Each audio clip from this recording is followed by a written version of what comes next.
agreements, potential agreements. You know, it's not easy with Russia because Russia has the upper hand, and they always did. They're much bigger, they're much stronger in that sense. I give Ukraine a lot of.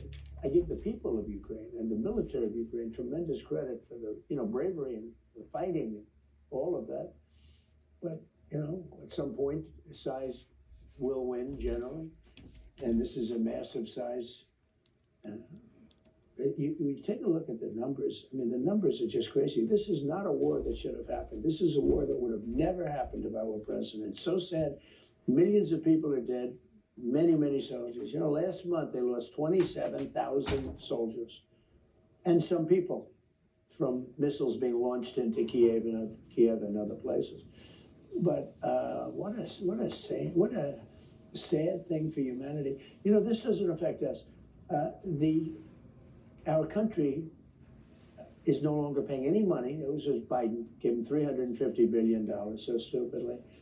And, if he wouldn't have given it, maybe something else would have happened. But Putin had no respect for Biden, and he had no respect for Zelensky. Didn't like Zelensky. They really hate each other.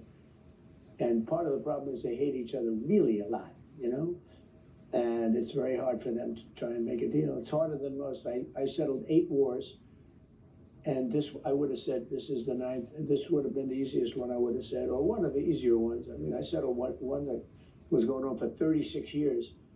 I settled Pakistan and India. I settled so many wars. I'm very proud of it. And I do it pretty routinely, pretty easily. It's not hard for me to do. It's what I do. I make deals. But this one is tough.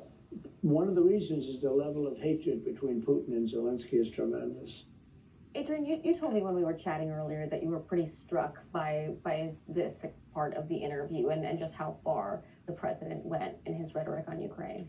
Yeah, I was surprised at how much he leaned into Russia. I mean, he's always sort of, we have certainly seen over the course of time that he tends to embrace dictators more so than presidents of democratic countries and nations. But I was really surprised to see how much he sort of leaned into, maybe Russia's winning right now. Tasha, I just think we have to take a step back here and look at this from the 30,000-foot perspective, which is I remember a time about 14 months ago when the president of the United States, who by the way his name was Joe Biden, always sided with the democracy over the dictator, the democracy leader over a dictator. We are literally seeing the president of the free world right now. Kind of maybe one day he's pro-Ukraine, maybe the next day he's pro-Russia. It is incredibly dangerous. It is incredibly irresponsible. It should terrify every single American who believes in democracy, who believes that is what we stand for as a country. And that is one of the reasons why we are so proud to be Americans, because we live in a free country. We live under a democracy. So maybe this is, Mark can tell us, because he worked in the administration, maybe this is part of Trump's negotiating tactic with Zelensky/Putin. I don't know. Maybe there's some underlying, strategy to the way he approached that. But it felt very meandering. It felt like he wasn't quite sure what tack he should take. And again, I was really surprised and frankly extremely disturbed to see how much he leaned into Russia during his discussion with you. Mark, is this strategy, is it part of the deal? What do you think about Adrian's questions? I think it's disturbing to see sort of a moral equivalence between Zelensky and Putin. Vladimir Putin's a brutal dictator who has come across the line in aggression and stolen children from Ukraine and sold them. He's authorized the raping of women in the country. This is not a moral equivalence. There's one aggressor here. And the reality is that I think in the first administration, actually the president was very proud of the fact that he would talk about President Obama sending blankets to Ukraine and he sent Javelin missiles. He was proud of having defended Ukraine in the first administration. For a lot of people, the assumption was when Russia invaded Ukraine, the war would be over in 3 weeks. And here we are more than 3 years later. And they've never really been allowed to defend themselves. Even though Biden administration did send them weapons, there were strings attached to it. I don't know why we are not allowing, just providing the resources to Ukraine to defend themselves. Nobody's talking about sending American troops there. I think that's often used as a red herring as to what, interventionists want. Nobody's recommending that. It's just a matter of why not give them the resources to defend themselves? Because if we allow Putin to get away with this, it's a matter of time before he goes somewhere else. And it's not, we should remember that, since he's been dictator in Russia, he took Georgia during the Bush administration. He took Crimea during the Obama administration. He's now taken a large part of Ukraine. He's not going to stop. And if you reward him with this, it's going to keep going. What do you make of the president's call for Ukraine to hold an election? I think that Zelensky has actually been willing to do that on certain occasions. I think that the polling continues to say Zelensky will be reelected. I don't have a problem with him calling for have elections. I just wish we'd be supporting them and providing the resources to defend themselves. And Adrian, he brought up the idea there that maybe not, he could walk away. That Zelensky could win the election? The president brought up the idea. Oh. I asked him about what his son Don Jr. said, which is that he might walk away from this altogether. Yeah. He said maybe he will, maybe he won't. Yeah, it was firstly a very strong like no, as in my son is not right, and then he kind of meandered around. I mean, again, I cannot begin to even understand where his head is at when it comes to the Ukraine Russian situation. I do think that he thought he would have this settled very quickly. I think he's mad. Some days he's angrier at Putin. Some days he's angrier at Zelensky that this has not been able to be settled under his watch. As Mark said, though, this is something that a majority of Americans, it does not matter your political affiliation, a majority of Americans stand with Ukraine. And the fact that he has even sent his chief negotiator into Russia, that they were rumored to use a blueprint that Russia put together to sort of come to an agreement on this. It's incredibly disturbing. And the American people, it may not be an issue that drives the midterms, but it's certainly something that continues to add another demerit in Trump's corner. Well, it is a pretty major driving issue in Europe, though. I mean, the widespread consensus among Europeans is that they want to see Ukraine supported in this. They want Ukraine to win the war. Just before my interview with the president, the administration released this national security strategy document that was a pretty radical departure from how all of the predecessors have viewed the American and European relationship. I want to talk to you about the president and his language that he used about Europe, criticizing America's long-held allies. Take a look. You can imagine some leaders in Europe are a little freaked out by what your posture is, and European. No, they should be freaked out by what they're doing to their countries. They're destroying their countries. Well, European Council and President. they're people I like. Look, they're people I like. I get along with them. You know that. But they can't let this happen. And it gets to a point where you can't really correct it. There'll be a point, and it's very close to that And point. what will that mean? It will mean that they're no longer going to be strong nations. Does Or that mean they'll they won't be allies? Or they'll be, well, it depends, it depends. They'll change their ideology, obviously, because the people coming in have a totally different ideology. But it's going to make them much weaker. They'll be much weaker, and they'll be much different. What will that mean for our I mean, relationship look at with your them? mayor of London. He's a disaster. He's a disaster. He's got a totally different ideology of what he's supposed to have. And he gets elected because so many people have come in. They vote for him now because, it's like, it's one of those things. But I hate what's happened to London, and I hate what's happened to Paris. I hate when I see it. Sir, it's sometimes hard to tell when you say these things. Do you intend to send kind of a message of tough love to our allies to push them to make reforms? Or do you think that many of them are just weak and you don't really want to be allies with them? I think they're weak, but I also think that they want to be so politically correct. I think they don't know what to do. Europe doesn't know what to do.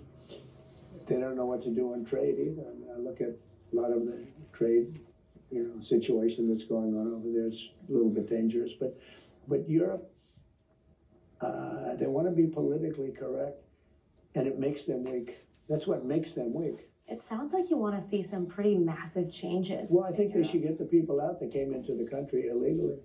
This was such a striking part of the interview for me because I think we've watched the amount of time that the president has spent on foreign policy, the leaders that he's rolled out the red carpet for at the White House. He's been chummy with Keir Starmer, with Mark Rutte, with a lot of the folks from those European countries that he was just criticizing there. So to me, it's just interesting to see this dichotomy between the much friendlier relationships that he has this time around than he did in the first term.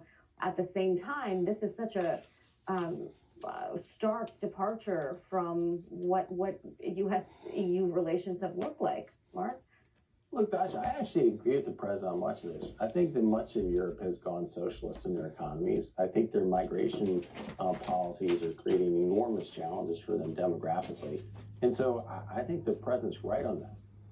Having said that, I think it's a non sequitur to then say, I really think Europe is headed in the wrong direction, so therefore I'm going to side with Putin in overtaking Ukraine. Like there's different issues. I think you can have, I'm sure I'm not going to find agreement with Adrian on this, but I can agree with what the president says about Europe. But again, I don't think that means you necessarily embrace Putin's invasion But of what Ukraine. about our involvement? I mean, one of the things that he said in the interviews that he would consider endorsing in elections, he's endorsed Viktor Orban. Like he is looking to, put his thumb on the scale to make sure that Europe moves in the direction he wants to see. I think in light of some of our trade policies, that's probably not going to be helping candidates he wants to get behind. I mean, I think in reality, if he's endorsing candidates in Europe, it'll probably work against them. That's interesting. Adrian, what do you think? Yeah, I certainly agree with the last point. I think a lot of leaders in Europe would prefer not to have Donald Trump's endorsement. Look, I think this all goes back to something that, not to harken back to the 2024 and, by the way, the 2016 campaigns, both of which I was on for the Democrats, where we said he embraces dictators over leaders of democratic countries that live under democracies. He loves dictators. He sees them as strong men. He sees them as strong, not weak. He thinks people that lead democracies in European countries in particular tend to be weak. That's just how he is. And I think you saw that play out. It's very dangerous, and it certainly does not,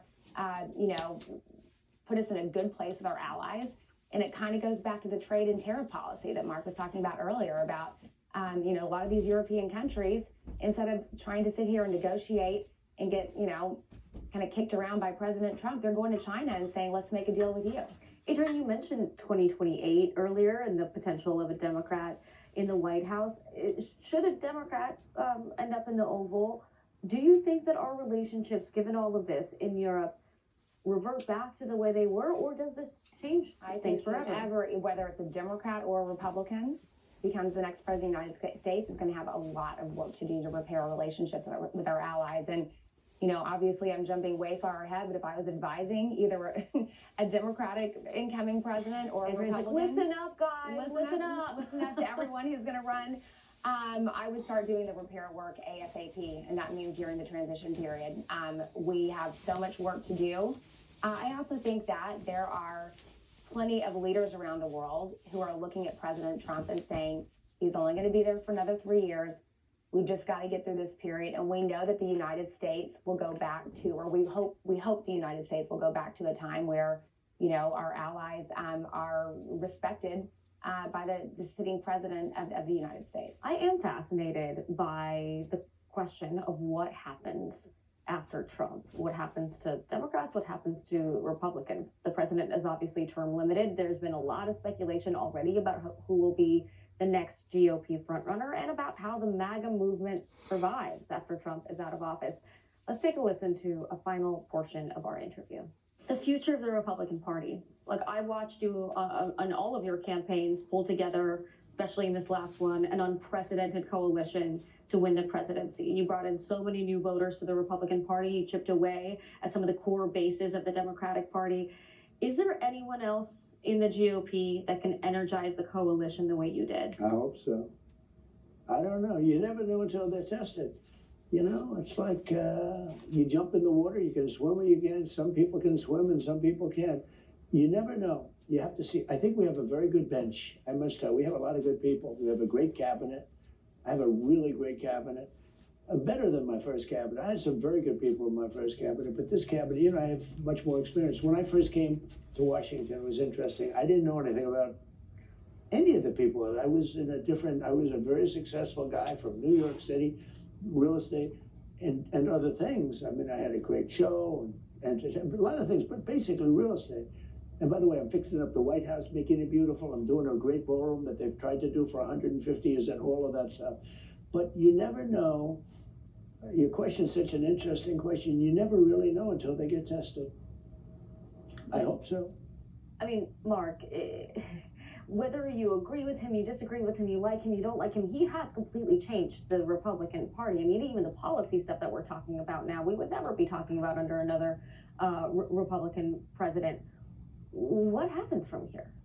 Look, I think he's one of a kind. I don't think you can replicate him. I don't think there's going to be somebody succeeding the mantle of MAGA world the way that Donald Trump has. I think there'll be a robust, effort inside the Republican Party about where our future belongs. And you're right. He brought in new voters to our party, in many cases, blue collar voters across the Midwest.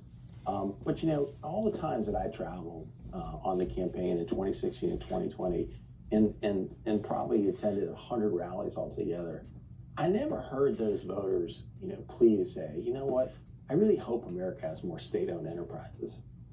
I really hope that we raise the minimum wage. I really hope we have more involvement in our economy. I think there are a lot of Republicans who have misinterpreted what that vote was. I think it was a lot more cultural, that there was a backlash to the Obama years, that people wanted something different, and Trump had promised to go to Washington and rip it up. And I think there are a lot of Republicans instead saying Trump won that blue collar vote because he embraced labor union economics, and that's where we need to go. And I think that that's a big mistake for our party if we're just trying to become Democrat light.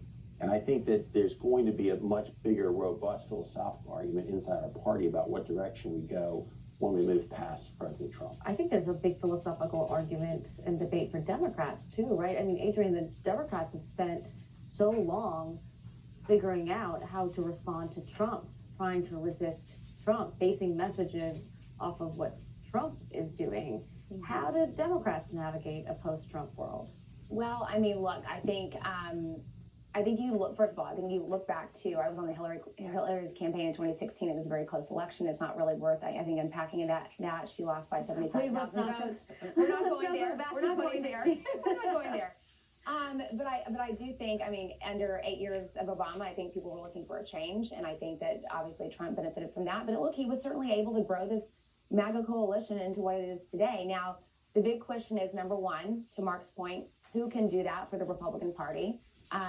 Trump is one of a kind. There's no question about that.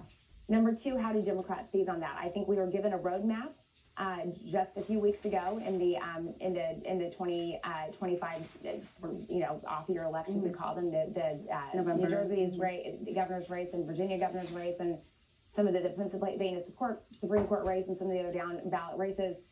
Democrats overperformed because they really focus on the economy and they focus on affordability. And we brought back some of those voters, at least those races that were on the ballot, which certainly does not portend to be a guarantee for the midterms, but a lot of the voters that we've been losing over time, including younger men and Latino voters, starting to come back into our coalition.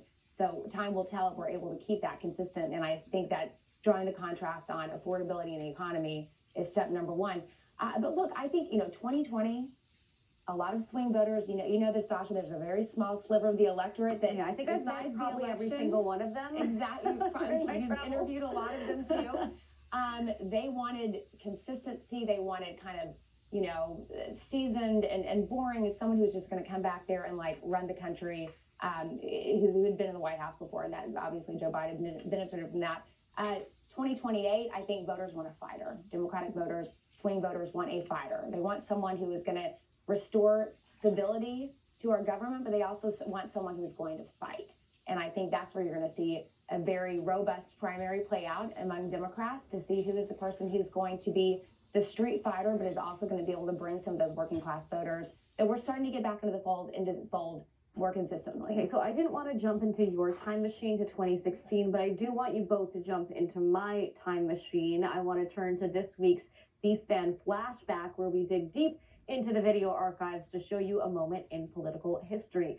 This week marks 25 years since the United States Supreme Court ruled that George W. Bush won the 25 electoral votes for Florida, making him the official winner of the 2000 overtime presidential election against Al Gore. Here's a portion of then Vice President Al Gore's concession speech, followed by then President-elect George W. Bush. Now the U.S. Supreme Court has spoken. Let there be no doubt. While I strongly disagree with the court's decision, I accept it. I accept the finality of this outcome, which will be ratified next Monday in the Electoral College. And tonight, for the sake of our unity as a people and the strength of our democracy, I offer my concession. I personally will be at his disposal, and I call on all Americans. I particularly urge all who stood with us to unite behind our next president. This is America. Just as we fight hard when the stakes are high, we close ranks and come together when the contest is done. And while there will be time enough to debate our continuing differences, now is the time to recognize that that which unites us is greater than that which divides us. Our country has been through a long and trying period, with the outcome of the presidential election not finalized for longer than any of us could ever imagine. We've discussed our differences. Now it is time to find common ground and build consensus to make America a beacon of opportunity in the 21st century. I'm optimistic this can happen. Our future demands it, and our history proves it. I have faith that with God's help, we as a nation will move forward together as one nation, indivisible. Wow, 25 years ago, there was a time when people thought American politics couldn't get crazier than that. Well, look, I probably disagree with Al Gore on almost every issue, but I'll always admire his willingness to put country first, to accept the results of the Electoral College, and to accept the results of the court decisions in the benefit of the country and bringing us back together after a divisive election. Adrian, watching that, what was going through your head? Yeah, a little bit of PTSD. I mean, I long for the days of Bush v. Gore. That was when you did see two people who put their country first, as Mark said. I also want to give a shout out to Mark's former boss, Vice President Pence, who made it very clear that he would show up at President Biden's swearing in 2021. It was a big unifying moment for the country. And I think, again, we just need to get back to stability. See, this is why we have ceasefire. It is a sacred place where we can celebrate moments of civility and bipartisanship. Guys, thank you so much for being here. Republican strategist Mark Short and Democratic strategist Adrian Elrod. Thank you both for joining Ceasefire. Thank you, Dustin. We'll close this week's program with our ceasefire moment of the week, highlighting what's possible when politicians come together as Americans, not just partisans. A bipartisan effort to crack down on foreign scammers targeting Americans moves forward in the House.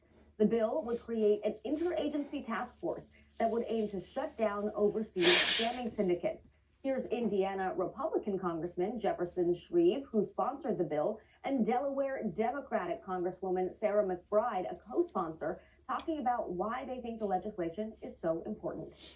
The FBI